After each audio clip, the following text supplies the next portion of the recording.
Welcome, wrestling fans. Welcome to Curtain Jerkin. As always, I'm your host, Jacob Grondy, reporting for the Main Event Marks YouTube channel. You can also check me out on Spotify. However you're listening to my voice, I appreciate it. It's been a while, guys. It's been a while. I gotta say, I'm doing other things now. I got my job, which, of course, 40 hours a week keeps me busy. I got my girlfriend, I got my family, of course, but I've also started a coffee company, Run It Roasters. You can buy a bag today, secure your bag at runitroasters.store.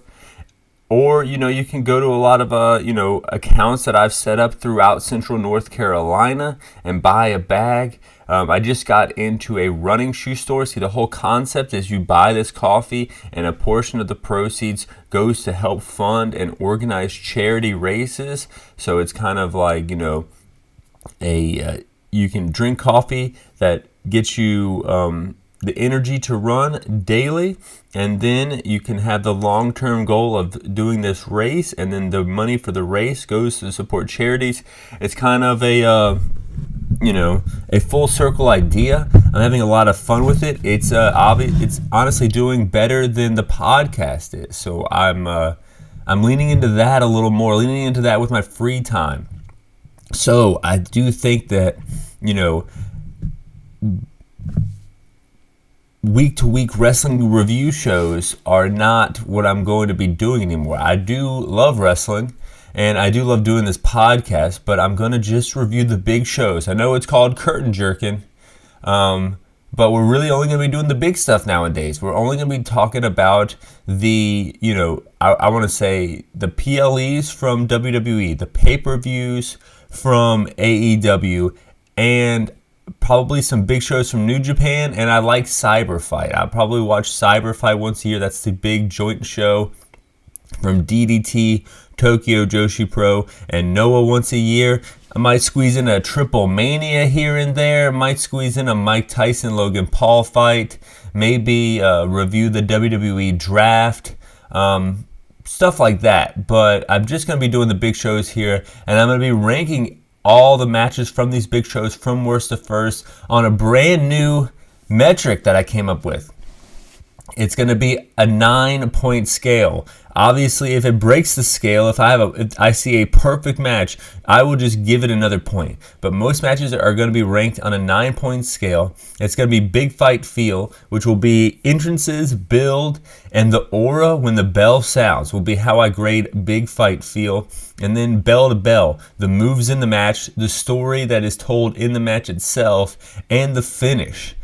That is how I judge bell to bell. And then beyond the competitors, the announcing and production. So yes, some guys can have a great match, but if they're having this great match, in some indie, like an IWA Mid-South, AJ Styles and Seth Rollins from back in the day, they're not going to get the point for announcing and production. Then the crowd's got to be behind it as well. And then historic ramifications. It could be a great match like Swerve Strickland and, I'm blanking on his name, the guy from Aussie Open. But you know what? That was not really any historic ramifications to that match. We all knew who was going to win, so they wouldn't really get a point there. And I ranked every single match from King and Queen of the Ring, and we're going to get into it. That's what this review is for. But before I get into the ranking of the matches, I'm going to talk a little bit about the bells and whistles of this production here. They start off with a cool skyline explaining the city of Jeddah, and as much as I understand that this is, probably a shitty regime, a bad government, God, do I get hooked. They hook me. When I watch the show, they hook me. I'm like, I could go to Saudi Arabia. I need to get a passport and go to Saudi Arabia. They hook me every time. I want to go out there. I want to explore the world, but at the same time, I understand propaganda. When I see it, I'm torn. The largest non-openable dome in the world, they don't want to open it. It was 90 degrees outside at nighttime. They want to keep that shit closed, get that AC going. Love showing the arrivals, love showing Cody and, whoever coming in, Logan Paul coming in. It makes it feel like we're watching like the NBA or watching like the NFL preseason or something like that. Then they go to a video package. Crowd is hyped as they cut to the arena. Show like the production is like purposefully messing up at times, all because they're kind of trying to debut Uncle Howdy. They did this during Bronson Reed's entrance. I don't have any interest in this. I'm not really hooked on Uncle Howdy. I didn't like him the last time. I thought that was kind of the moment where the new Fiend Bray Wyatt character kind of jumped the shark about 2 years ago. But I do like the element of how they're building it. I like the Andy Kaufman element of the TV purposely messing up. What can you do? Minneapolis, Minnesota is the host of SummerSlam 2025. But the big thing is 2 nights, August 1st and August 2nd. Minneapolis was supposed to get WrestleMania. They didn't, so they gave them a 2-night SummerSlam next year. I'm sure that, we'll see. Nashville 2 years ago didn't sell very well. Detroit last year sold well. So we'll see how Cleveland does and see if this is worth 2 nights or is this going to be an epic failure. We'll have to find out. Women's tag champs retained during the pre-show. Triple H cleared Drew McIntyre. I almost said Gulak. That would be incorrect. He is going to be wrestling Damian Priest at Clash of the Castle for the WWE World Championship. That's in Scotland. Drew is from Scotland. Drew's whole story arc has been wanting to win the big one. This writes itself. These crowds for these PLEs have been hot. Even this Saudi Arabia crowd, which I think historically, since a recent history has shown that they aren't hot, was hot tonight. A lot of wrestling fans there. It was cool to see. And then, of course, Drew's hometown crowd winning the World Championship. People are going to go crazy. In that UK crowd, man, the bar was set with France. The bar was set last year with Puerto Rico. Saudi Arabia held their own. Your move, Scotland. Let's see what goes down here. Clash at the Castle. But let's rank every single match from worst to first here. This was a good show. I enjoyed this show. Number 5, the worst match on the show, Queen of the Ring. The entrances, Nia was whatever, but Lia Valkyrie with the wings looked really cool, somewhere in between Ursula and Dalton Castle here. Rising like a phoenix, looking like a crow. And then the match started. Nia hitting the crotch chop before dropping the elbow. I enjoyed that. Generally manhandling her in the early going of this one. Lyra ducks and lets Nia do what she does best, which is sell her ass. For some reason, when she sells her ass, this is great. Great facial expression here. She's even said "oh my hole" at one time. That was like kind of a viral moment. I think you got to give credit where credit is due. Nia Jax is good at selling her ass. And then Lyra hits a flying bulldog, tornado DDT in the ring, 1-2.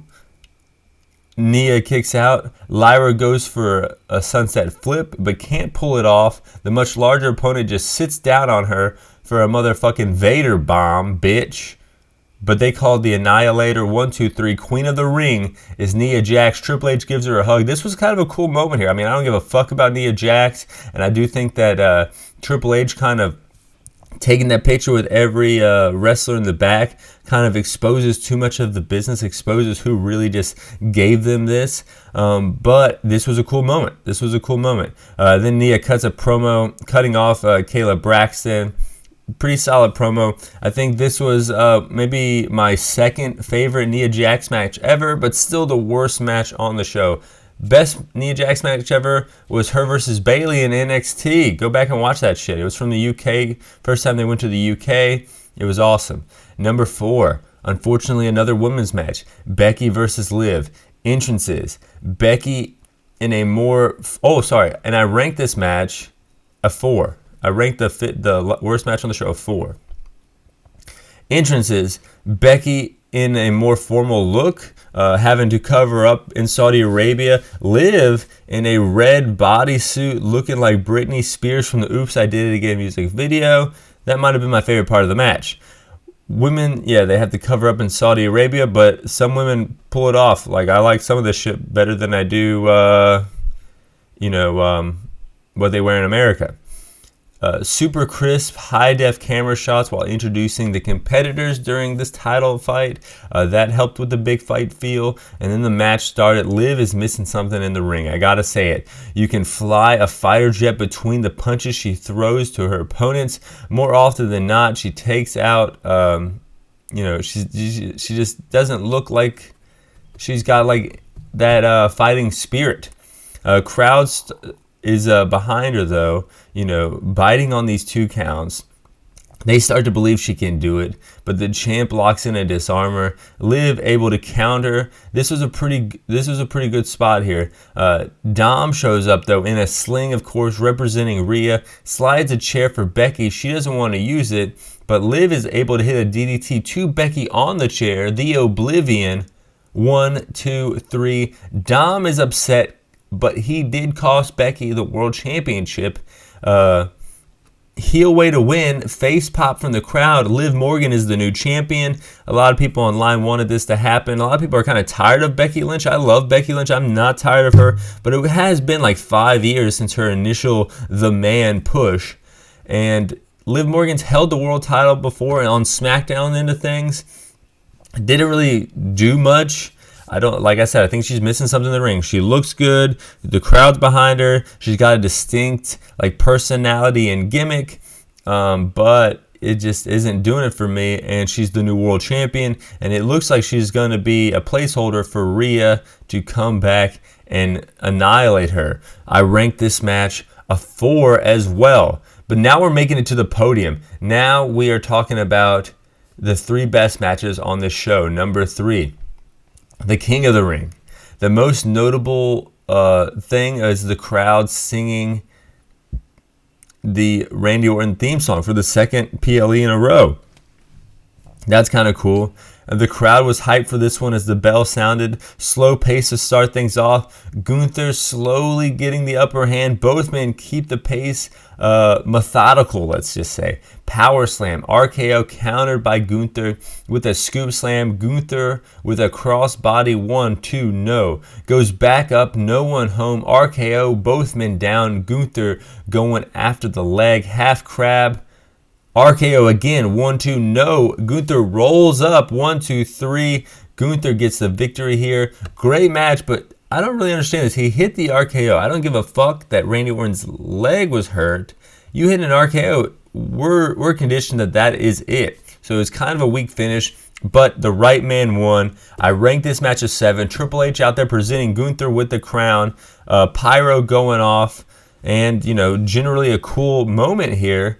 Gunther, he held the Intercontinental title for an historically long amount of time. Now here he is, the King of the Ring, and he gets a world title match at SummerSlam. I didn't mention that before, but Nia and Gunther get that world title match at SummerSlam. I think that's good. I think that's cool. I think that they should do this every year now and have King of the Ring. They should have the Royal Rumble leads to WrestleMania. King of the Ring leads to SummerSlam. Hype up SummerSlam. Get SummerSlam at the level of WrestleMania. Why the fuck not? Let's do this shit. Let's get it going, y'all. I'm excited. I'm only watching the big shows now. I'm ready to go. I ranked this match at 7, and it's the 3rd best match on the show. The 2nd best match on the show, controversial, the world title match, the main event. The entrance, the crowd might have been a little worn out. They weren't going as crazy for Logan and Cody as they did for Randy Orton, I would just say, or Sami Zayn. We'll talk about that a little later. But they were, they were doing the whoa-ohs. They were singing Cody's song a little bit. And then the bell sounded. All Logan in the early going. Crowd behind Cody. Entourage gives Logan some prime. Cody takes the prime and beats him with that bottle. Whoops the members of the Entourage's ass. But then Jeff hands Logan Paul the brass knucks. Who the fuck is Jeff? They've never explained Jeff. They even say, oh, Jeff might be here tonight. Who the fuck is Jeff? Knucks to the gut of Cody. back in the ring. Cody locks in a figure 4. The Maverick doing a great job selling this figure 4 here. Cody cutter 1, 2, no. Logan with the crossroads. Logan counters the crossroads from Cody. Cody cutter connects on the announcer's table. Right hand knocks Cody out. And then Logan goes up, lays him on the other announce table, goes up, 360 drone shot while pounding a Prime bottle, missing it in the air like he's Triple H in 1999. Frog splash from the top through the announcer's desk to the floor, then goes for a frog splash in the ring. 1, 2, no. Logan getting frustrated here, ref bump. Vertebraker, 1, 2, 3, 4. The ref is down. It doesn't fucking matter. Low blow from Logan Paul. The guest ring announcer stops Logan Paul from using the brass knucks twice in the match here. So where were you the first time, buddy? Who the fuck is this guest ring announcer? He was some comedian from Saudi Arabia. Crossroads, not once, not twice, but 3 times. 1, 2, 3. Cody retains. Great match, but the finish involving a Saudi celebrity I had never heard of, and who the fuck is Jeff, kind of hurt this one. It was great build, but yeah, I think those 2 elements gave this match a 7, along with the King of the Ring. So number 3 and number 2 are both ranked 7, but the best match on the card, the Intercontinental title triple threat match, Sami Zayn versus Chad Gable versus Bronson Reed. The entrances, Saudi crowd trying to give Gable the Kurt Angle treatment, even though the music didn't really quite line up. He kicks Maxine wearing a skin-tight gold bodysuit to the back. I mean, I'll get kicked out with her, if you know what I'm saying. He urges Otis to stick to the plan. Bronson Reed comes out, normal entrance, but he does have that little glitch moment, which is kind of cool, that Uncle Howdy glitch moment. And then Sami Zayn comes out wearing the traditional Islamic attire frequently worn in Saudi Arabia. This felt awesome. This was cool. Crowd singing along, doing the olays, and then the match started. The crowd was on their feet for the bell sounding as they brawl to the floor, and they are using their phones to light up the dome atmosphere, singing an Olay. This was awesome. Clear babyface here in this one. He gets cut off from pinning Bronson Reed, getting locked into an ankle lock by Gable, slips out, hits the Blue Thunder Bomb to Reed. 1, 2. We already know the rule. No one is ever getting pinned from the Blue Thunder Bomb. He kicks out. The crowd wants it. You can just feel it. Reed slamming both wrestlers at the same damn time and then hitting a dive. Bronson Reed diving on these wrestlers from in the ring to out of the ring. Gable suplex both Reed and Zayn at the same time. Chad wants Otis to interfere. Otis doesn't want to. He's fighting this moral fight here within himself. Goes for a lariat, but Zayn ducks. Gable eats the lariat after getting bitch slapped here by Gable, trying to hype him up to do this lariat. He takes out Gable, is what I'm trying to say. Helluva kick to Reed in the ring. 1, 2, 3. The match retains. This was awesome. I ranked this match an 8 out of 9 because I'm assuming there's not going to be a perfect match. But if my scale breaks, you will get a perfect 10 one day, maybe. This match was ranked 8. And the only thing it lost really, the reason it wasn't a 9 is because I don't think that it had a lot of historic ramifications. Sami Zayn was already the Intercontinental Champion. He just retained. I kind of felt like he was going to retain. You had to give it to him with this crowd being so hot. This is my King and Queen of the Ring review. I hope you liked it. Fly high.